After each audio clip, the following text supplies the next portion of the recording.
Well, it was a beautiful day outside, despite my mood. By the way, hi. My name's Robin. I am from North Carolina. Well, if you can't tell, I am a 9-year-old girl. Or, well, I was a 9-year-old girl. Here in my journal.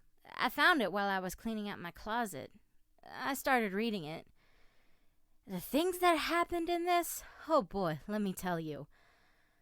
Everything was just so different back then. It's a little embarrassing, but if you listen, I'll read it to you. My dad was a military man who spent most of his service at Fort Bragg, just outside of Fayetteville. He had worked in the motor pool up until my mom went away. Since that day, I just haven't been the same. Everything makes me mad. Anyway, as I was looking out the window, I saw a tree. And then, oh look! Another tree. I looked to the front of the van where my dad was seated behind the steering wheel, erect, upright, and eyes up front. Kind of like he was, standing at attention and driving at the same time. Dad, are we there yet? No, ma'am. That was always his response when I was getting on his nerves. My daddy's a good guy. That was just my 100th time asking in the last 10 minutes. Hey, Dad. Yes, ma'am. What was the name of the town we're going to again? It's a little town called Weston, and we have no more than 20 minutes left of our trip. Plus, we will only be an hour away from your aunt. Well, that part I remembered. It was the only good news I had to hold on to since this whole moving thing happened. She'd turned into my best friend since the incident. I turned my head back to the window and watched as the last big town went by. It faded away as we made a sharp turn to the left and up a hill. I thought, hey, if this doesn't work out, I can always run the 22 miles back to civilization. If I had to, I could always phone Aunt Donna and have her pick me up there. And with that, I turned back to the window and watched my life just fade away. Country, country, country. Nothing but country music was all I heard for the last few miles. I asked Dad if we could change the station. He tried, but all we could find was 180 station, 2 church music stations, 2 oldies, and 5 country music stations. Oh, and a one talk show station that faded in and out. And just after Dad stopped complaining about all the stations, he turned off the highway down on a hill and into a small town that appeared out of nowhere. Like, 1 minute there was nothing but trees, and then bam! There's a town! Well, after we drove a few blocks and turned left, on my left I saw a huge cathedral. There were some guys dressed in robes shaking hands with the people walking out.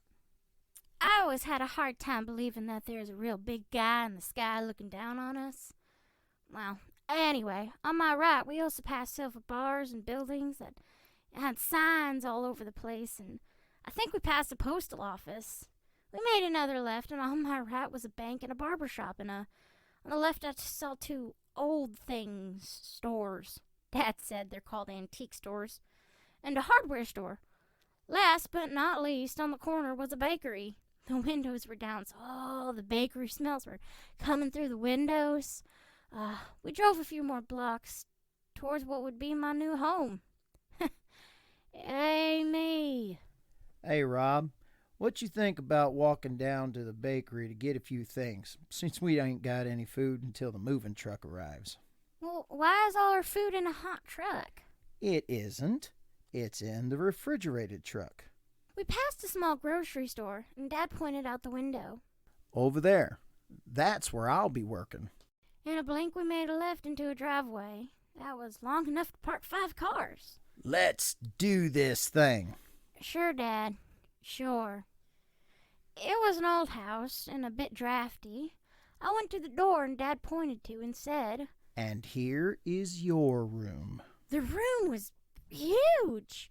Well, then again, a lot bigger than the room compared to what I had on the army base.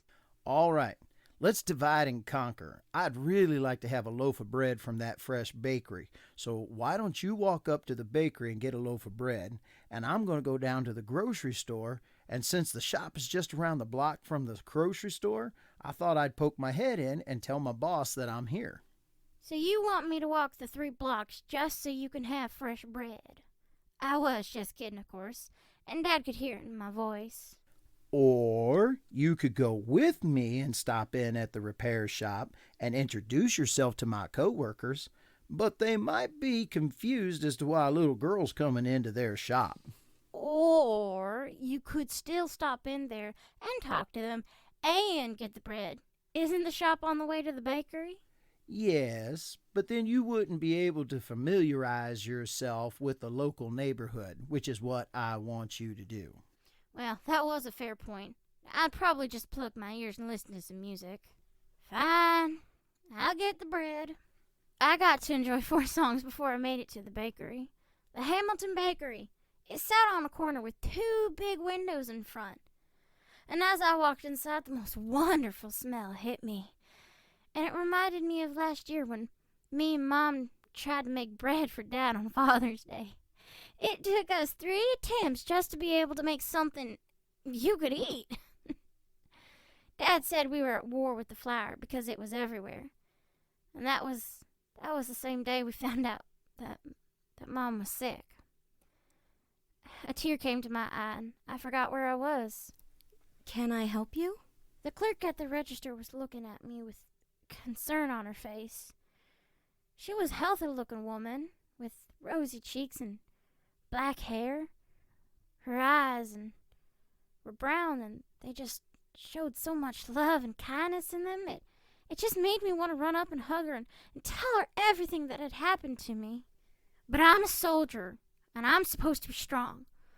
I quickly brushed away the tear like there was something in my eye, and I walked up to the counter.